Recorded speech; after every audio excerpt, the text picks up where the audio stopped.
I do think this is kind of a cliche thing to say now, but I do think therapy culture has replaced religion. And that's not a new thing to say. People have been saying that for a long time. So Christopher Lasch was writing about that in the 70s. Frank Furedi writes about it really well now.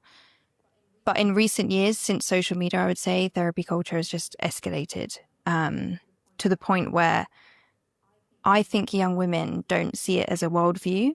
They just see that as kind of life.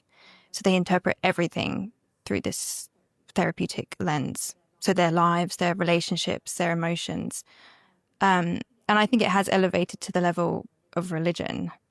So you think of all the kind of characteristics of religion, we just mimic them with therapy culture. So instead of praying, we just repeat our like positive affirmations. Instead of like seeking salvation, you'll go on like a healing journey. Instead of like, resisting temptation from the devil, you'll reframe your intrusive thoughts. And so I think for young women in particular who are becoming less religious, this kind of therapeutic worldview has completely replaced that void. She's a very smart young lady, and she's correct. Therapy has become religion for many modern women because it's built on emotionalism.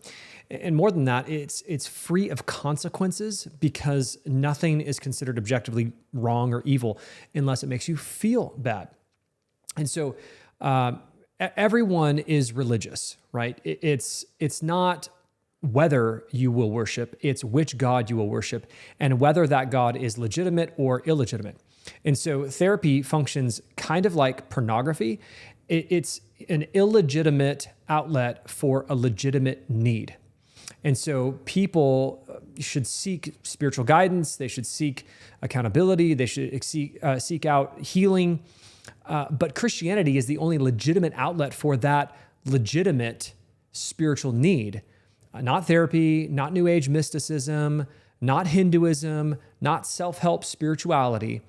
And so very good thought. And her parallels that she does to religion were spot on. I would just add one more, that instead of going to a pastor or a priest for confession and absolution, these women are going to a therapist for validation and for pills.